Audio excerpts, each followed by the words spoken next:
귀하신 주여 날 붙드사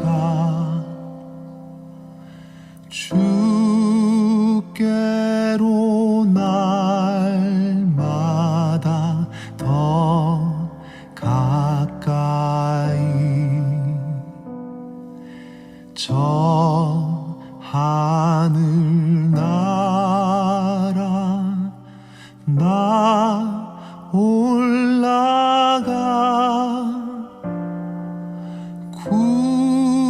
구주의 품 안에 늘 안기어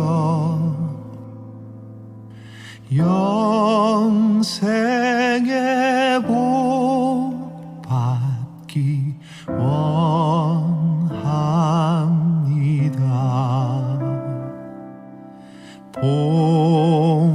봉헌할 물건 나 없어도 날마다 주께로 더 가까이 내 죄를 주께 다 고하니 주님의 보혈로 날 씻으사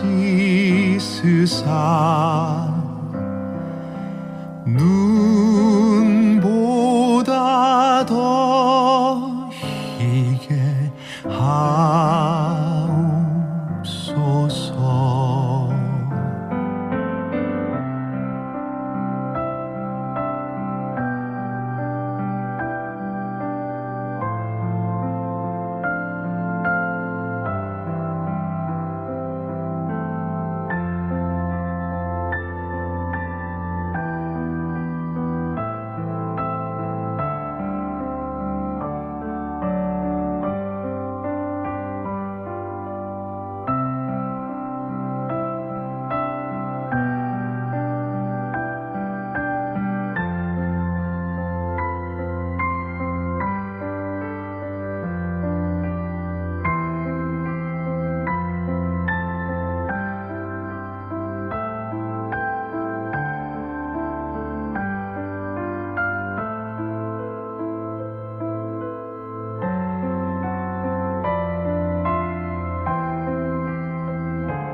이 세상 내가 살 동안에 주께로 날마다 더 가까이 저 배는 천국 나 들어가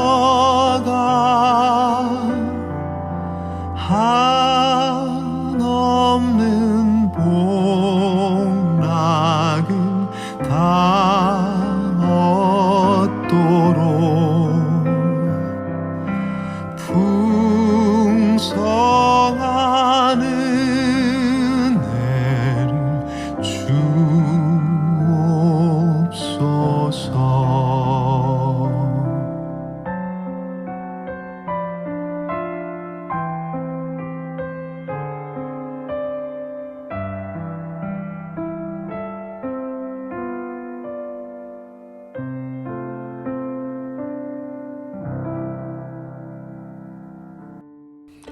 오늘 말씀은 이사야 6장 5절에서 8절까지의 말씀입니다.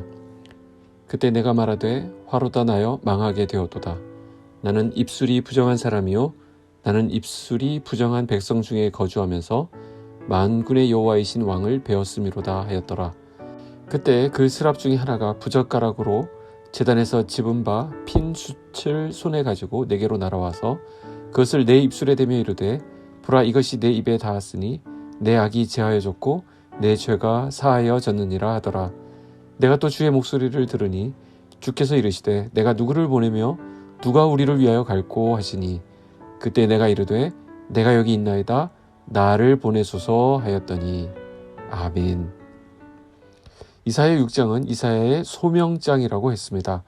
이사야 선지자는 성전에 가득한 하나님의 영광을 목도합니다. 특히 스랍들이 서 있는 모습을 볼 수 있었죠. 스랍은 하나님을 찬양하는 천사의 한 종류다 이렇게 보면 되겠습니다. 그런데 특이하게도 날개가 6개 곧 3쌍을 가지고 있었는데 한 쌍의 날개는 얼굴을 가리고 한 쌍은 발을 가리고 나머지 한 쌍의 날개로 날아가고 있었습니다. 그리고 3번이나 거룩하다 거룩하다 거룩하다 이렇게 외치자 그 화답하는 소리로 인하여서 성전 문지방의 터가 요동하고 연기가 거기 가득하게 되었습니다. 영적인 존재인 스랍들이 얼굴과 발을 가렸다는 것은 무엇을 얘기합니까? 하나님 곁에서 찬양하는 천사들조차 하나님 앞에서는 그 발을 가려야 할 정도로 하나님의 거룩하심이 압도적이라는 것을 의미합니다. 발을 땅에 딛고 다니지 않는 이 스랍마저도 이 정도 수준이라고 한다면 날마다 이 죄악된 세상에 2발을 다 딛고 살아가는 죄인된 우리가 하나님 앞에 서게 됐을 때 그 영광과 거룩하심 앞에서 우리는 벌거벗은 것 같은 엄청난 두려움과 위험을 느끼게 된다라는 것입니다.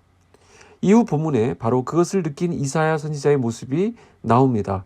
5절에 보시면 그때 내가 말하되 화로다 나여 망하게 되었도다. 나는 입술이 부정한 사람이요 나는 입술이 부정한 백성 중에 거주하면서 만군의 여호와이신 왕을 배웠음이로다 하였더라. 자, 무엇입니까? 죄인된 인간은 결코 하나님 앞에 서기 전에 자신의 참모습을 보지 못한다라는 것입니다.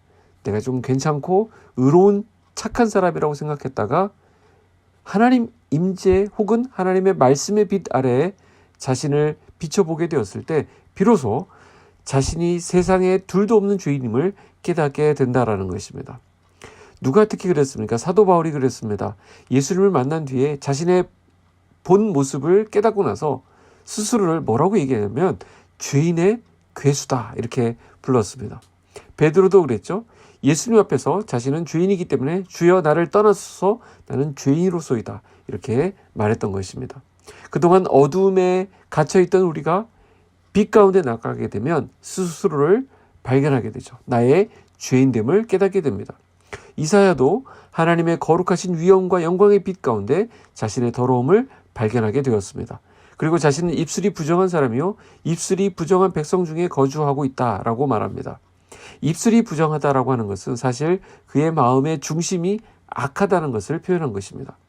왜냐하면 입술로 그 모든 속에 있는 악한 것들이 배출되기 때문입니다. 이 입에서 모든 더러운 것들이 다 배설되고 있습니다. 불평, 저주, 욕설, 비아냥, 비방, 거짓, 이간질 이런 것들이 이 속에 있었던 그 악한 것들이 입으로 다 표출됩니다. 그렇기 때문에 이사야는 하나님의 임재 가운데 스스로의 내면의 부정함을 깨닫게 되었고 자신의 입술을 통해 악한 죄를 지었던 것을 다 떠올리게 되었을 것입니다. 그래서 뭐라고 합니까? 화로다 나여 망하게 되었도다. 자, 이 말은 나같이 더러운 죄인이 하나님 앞에 서게 됐다니 난 이제 꼼짝없이 죽었구나 이런 의미가 되는 것입니다. 6절 7절에 보시면 그때 그 스랍 중에 하나가 부젓가락으로 제단에서 집은 바 핀 숯을 손에 가지고 내게로 날아와서 그것을 내 입술에 대며 이르되 보라 이것이 내 입에 닿았으니 내 악이 제하여졌고 내 죄가 사하여졌느니라 했습니다. 자, 원래대로 하면 지금 이사야는 벌써 죽었어야만 합니다. 하나님을 죄인이 만나고 살 수가 없기 때문입니다. 그러나 하나님께서는 이사야에게 은혜를 베푸시고 천사를 보내어서 그의 입술의 부정함을 제단의 숯불로 제하여 버리셨습니다. 하나님께서는 일꾼을 사용하시기 전에 먼저 거룩하게 하시는 분이시라는 것을 알게 됩니다. 디모데후서 2장 21절 그러므로 누구든지 이런 것에서 자기를 깨끗하게 하면 귀히 쓰는 그릇이 되어 거룩하고 주인의 쓰심에 합당하며 모든 선한 일에 준비함이 되리라 그랬습니다. 그러니까 금그릇이냐 은그릇이냐 이런 것들이 중요한 것이 아니라 그 그릇이 얼마나 깨끗한 그릇이냐가 더 중요하다는 사실입니다. 그러므로 우리는 하나님께 쓰임받기 위해서 어떤 나의 능력을 키우고 스펙을 갖추고 그런 것들을 하기보다는 우선해야 될 사실이 있는데 내 중심이, 내 입술이 제단의 숯불로 거룩하여졌는지를 살펴보아야 하는 것입니다. 지금 우리에게 있어서 제단 숯불은 무엇입니까?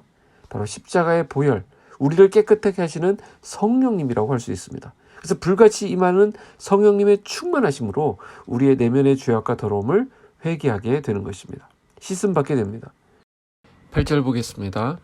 내가 또 주의 목소리를 들으니 주께서 이르시되 내가 누구를 보내며 누가 우리를 위하여 갈꼬 하시니 그때 내가 이르되 내가 여기 있나이다 나를 보내소서 하였더니 하나님은 일할 자를 찾으시는 분이십니다.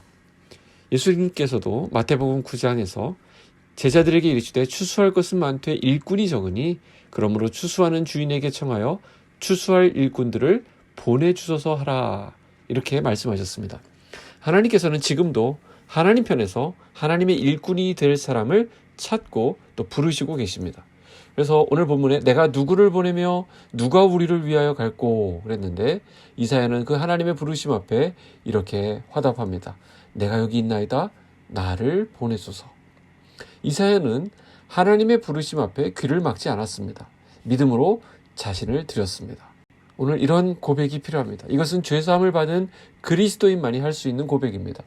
하나님이 부르실 때는 하나님 편에서 다 계획이 있으시기 때문에 부르시는 것입니다. 나의 부족함을 굳이 내세우지 않아도 됩니다. 뭘 좀 하자 그러면 항상 뭐라고 합니까? 우리는 내가 좀 부족해서요 라고 보통 말하죠. 내가 부족한 것을 다 하나님은 아시고도 부르시는 것입니다. 그러니 하나님께서 그렇게 부르실 때는 다 알아서 하실 것이라는 것이죠. 우리는 그저 순종할 뿐입니다. 우리 모두 주님의 부르심 앞에 아멘 하고 화답할 수 있기를 바랍니다. 새벽 묵상을 되새기면서 오늘 말씀하신 하나님의 음성을 들으시는 은혜가 있기를 축복합니다. 그리고 그 말씀 앞에 순종하고 나아가는 은혜가 있기를 소원합니다. 기도하겠습니다. 하나님 아버지, 오늘의 시작을 주님과 함께합니다. 입술이 부정한 이사야를 제단 숯불로 깨끗게 하셨듯이 우리 안에 성령 충만을 허락하셔서 하나님 보시기에 깨끗한 마음을 허락하여 주시옵소서. 이 시대와 세상을 바라보시며 한탄하시는 하나님의 마음을 헤아리는 우리가 되기를 원합니다. 아버지의 부르심에 내가 여기 있나이다 나를 보내소서 화답했던 이사야처럼 우리 또한 주님의 부르심에 순종과 충성으로 나아가게 하여 주시옵소서. 특별히 입시를 준비하는 자녀들에게 지혜와 총명을 더하여 주시고 오늘 특히 우리 빗소금의 자녀들이 하나님의 은혜로 한 단계 더 성장할 수 있도록 그 인격이 더 풍성해질 수 있도록 하나님 인도하여 주시옵소서. 예수님의 이름으로 기도하옵나이다. 아멘.